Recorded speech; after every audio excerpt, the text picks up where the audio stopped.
मुझे जन्म देने वाला खुद राक्षस बन गया। एक दिन की बात है जब वो मेरे कमरे में आए और मुझे उन्होंने गलत तरीके से छूना शुरू कर दी। वो दिन था जब उन्होंने हदें पार करने की कोशिश की। एक माँ अपनी बच्ची की इज्जत के साथ कैसे खिलवाड़ कर सकती। सब कुछ सहते हुए मैंने 11 साल उस इंसान के साथ निकाल दी। चाहती थी कि मैं डॉक्टर बनूं और उस इंसान के मुंह पे एक करारी चपेड़ मारो जिस इंसान ने मेरी ज़िंदगी ख़राब की है, बर्बाद की है। लेकिन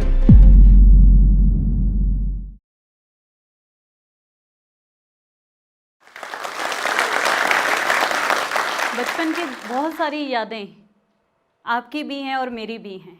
आपकी यादों में आप पापा के साथ स्कूटर में जाते थे, उनकी उंगली पकड़ के चलते थे, उनकी पीठ पर बैठ के घोड़ा बनकर उनको घोड़ा बनाकर उनके साथ खेलते थे। लेकिन मेरी ऐसी यादें नहीं हैं और मेरी वो यादें हैं जिनको मैं कभी याद भी नहीं करना चाहती, क्योंकि जब भी वो मेरे कमरे में आते थे तो हमेशा मेरे अंदर एक डर लगा रहता था और मुझे लगता था कहीं से मेरी माँ मेरे पास आ जाए और मुझे यहाँ से ले जाए या मैं किसी को कुछ बता सकूँ। नमस्कार, मेरा नाम अनामिका संधू रुपिंदर कौर। मैं एक मोटिवेशन स्पीकर भी हूँ, एक सोशल वर्कर हूँ, एक डांस टीचर हूँ और काउंसलर भी हूँ। मेरी कहानी की शुरुआत होती है पटियाला से। पंजाब का बड़ा मशहूर एक शहर है। हमारा एक बड़ा हंसता खेलता परिवार था। मेरे परिवार में मेरे मम्मी पापा और मेरी 2 छोटी बहनें, यानी कि हम 3 बहनें। एक अच्छा परिवार जिसे हम बोलते हैं रॉयल फैमिली। सब कुछ था हमारे पास, लेकिन फिर भी मन में एक डर था। वो डर था मेरे पापा को लेकर, क्योंकि मेरे साथ कुछ ऐसी चीज़ें हुई हैं जो मैं आपको आज बताने वाली हूँ। एक दिन की बात है जब वो मेरे कमरे में आए और मुझे उन्होंने गलत तरीके से छूना शुरू कर दिया। मुझे लगा कि मैं अब किसको बताऊँ, किससे बात करूँ। उनका इस तरह से छूना कुछ हदों से पार चला गया। कुछ दिनों बाद ये सारी चीज़ें ऐसे ही चलती जा रही थी। एक दिन आया जब मेरी माँ मेरी नानी के घर गई हुई थी मेरी छोटी बहन को लेकर, और बीच वाली जो छोटी बहन थी वो मेरे पास थी। वो दिन भी मुझे याद है, वो समय भी मुझे याद है। वो दिन था जब उन्होंने हदें पार करने की कोशिश की, यानी कि मुझे जन्म देने वाला खुद राक्षस बन गया। मेरे में पता नहीं कहाँ से हिम्मत आई और मैंने ज़ोर ज़ोर से चिल्लाना शुरू कर दिया। मेरी चीख जब निकली तो उनका हौसला टूट गया। उनको लगा कि शायद कुछ गलत ना हो जाए। जब अगले दिन मेरी माँ मेरे पास आई, वापस आई, तो मैंने उनको बताया कि मेरे साथ ये सब हुआ। तो उन्होंने उससे बात की तो उन्होंने बहुत मारा मेरी माँ को। वो बोल रहे कि तू झूठ बोल रही है, तेरी बेटी झूठ बोल रही है। लेकिन आप बताइए, एक माँ अपनी बच्ची की इज्जत के साथ कैसे खिलवाड़ कर सकती है। कुछ दिन ऐसे ही चलता रहा। फिर एक दिन नशे की हालत में जब वो घर आए तो उन्होंने मेरी माँ को बहुत मारा। इतना मारा कि मेरी माँ की एक बाजू जो है वो टूट गई और पूरे शरीर पर जख्म हो गए। अगले ही दिन मेरी माँ ने, जब वो नहीं था घर पे, तो मेरी माँ ने वहाँ से हम तीनों बेटियों को लिया और अटैची में 2 कपड़े डाले और नानी के घर आ गए। 2 महीने मेरी माँ अस्पताल में भर्ती रही। एक जवान लड़की जब अपने बच्चों के साथ, छोटे छोटे बच्चों के साथ मायके में रहती है तो बहुत सारी बातें होती हैं समाज में। बहुत सारी हमारे रिश्तेदारों ने बातें बतानी शुरू कर दी। उनको लगा कि मेरी नानी को बोलना शुरू कर दिया कि 4 बेटियां हैं, इनको कैसे आप पालोगे, क्या करोगे। तो एक दिन वह ऐसा आया कि नानी ने हमें घर से निकाल दिया और हम सड़क पे आ गए। तो मेरी माँ के पास अगर वो चाहती तो उस दिन वापस लौट सकती थी, लेकिन वो वापस नहीं गई। घर में, लोगों के घरों में काम करके हमें पढ़ाया।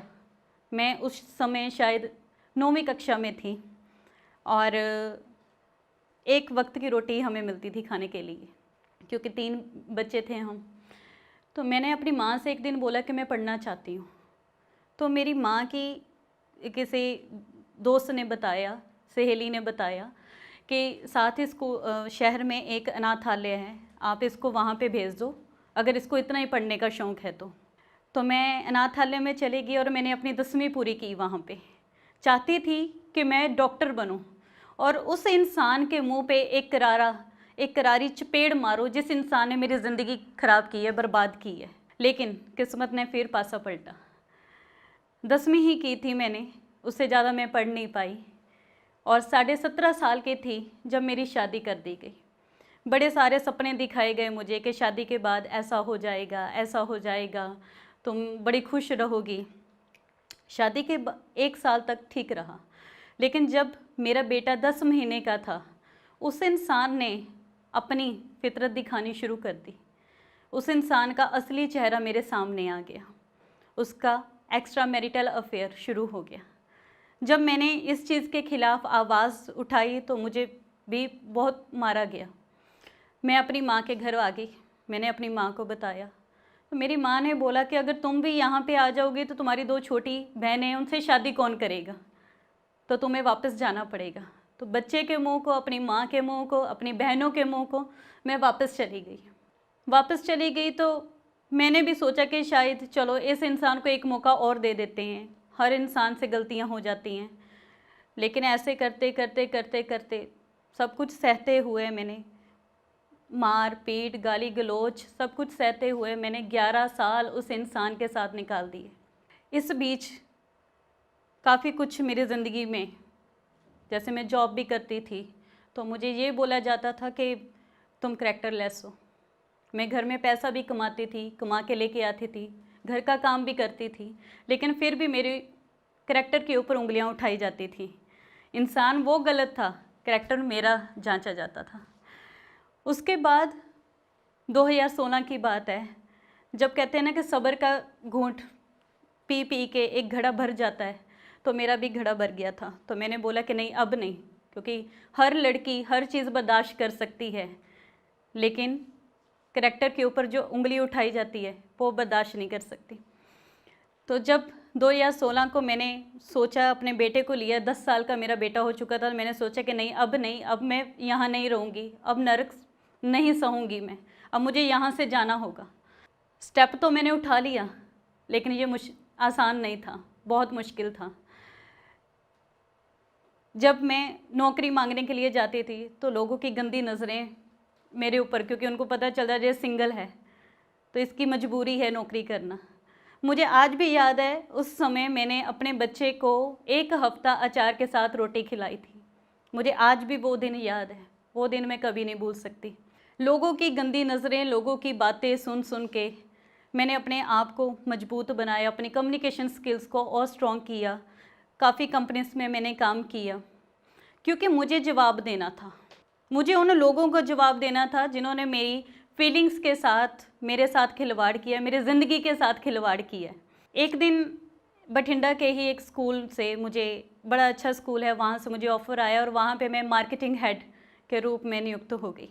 ऐसे करते करते, अपना घर चलाते चलाते, मुश्किलों से निकलते निकलते, समाज के बारे में ना सोच के मैंने अपने बारे में सोचा।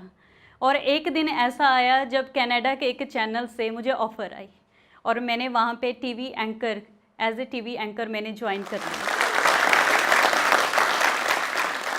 ये मेरे लिए बहुत बड़ी बात थी, क्योंकि एक लड़की जो सिर्फ 10 पढ़ी हुई है, जिसने बचपन नहीं देखा, इतना कुछ देखा और अपनों से देखा, उसके बाद शादी के नाम पे धोखा हुआ, डोमेस्टिक वायलेंस का भी शिकार हुई, उसके लिए ये बहुत बड़ी बात थी। तो मैंने अपनी ज़िंदगी में एक चीज़ सीखी है कि ये ना सोचो कि लोग क्या कहेंगे, ये ना सोचो कि समाज क्या कहेगा, ये सोचो कि आप कहाँ पे हो। आपने अपने आप को जवाब देना है, आपने उस रब को जवाब देना है, लोगों को जवाब नहीं देना। तो मैं आप सबसे एक चीज़ बोलना चाहती हूँ कि ज़िंदगी में कभी भी आपने घबराना नहीं है, डरना नहीं है और अपनी आवाज़ को दबाना नहीं है, क्योंकि जब जब आप अपनी आवाज़ को दबाओगे, आप पे जो जुल्म कर रहा है इंसान, वो और ताकतवर बनता जाएगा। तो इसलिए आप सभी से मैं गुजारिश करती हूँ, वो लोगों से जो घर पे बैठ के मेरी इस वीडियो को देख रहे हैं, उन लड़कियों से जो बचपन में चाइल्ड सेक्स अब्यूज़ का शिकार हुई हैं, जो डोमेस्टिक वायलेंस का शिकार हुई हैं, और उन लोगों से जो सोच रहे हैं कि शायद मेरे ज़िंदगी में ये छोटी सी प्रॉब्लम आई है, मैं सुसाइड कर लूँ। मैंने कभी नहीं सोचा सुसाइड करने के लिए, मैं सोच भी नहीं सकती, क्योंकि मुझे अपने आप से बहुत प्यार है, मैं खुद से बहुत प्यार करती हूँ। मुझे ज़िंदगी जो है भगवान ने दी है, इसलिए आप सभी से मैं गुजारिश करना चाहती हूँ कि अपने आप से प्यार करना सीखिए, क्योंकि जब आप अपने आप से प्यार करेंगे तो वो रब आपसे प्यार करेगा। समाज क्या सोचता है, समाज आपके बारे में क्या बोलता है, इस चीज़ की परवाह मत कीजिए। आपकी जो मंजिलें हैं, आपके जो रास्ते हैं, आपकी जो मंजिलें वो आपका इंतज़ार कर रही हैं। तो इसलिए उन रास्तों पे चलिए जो आपने सोचने हैं, आपने अपनाने हैं।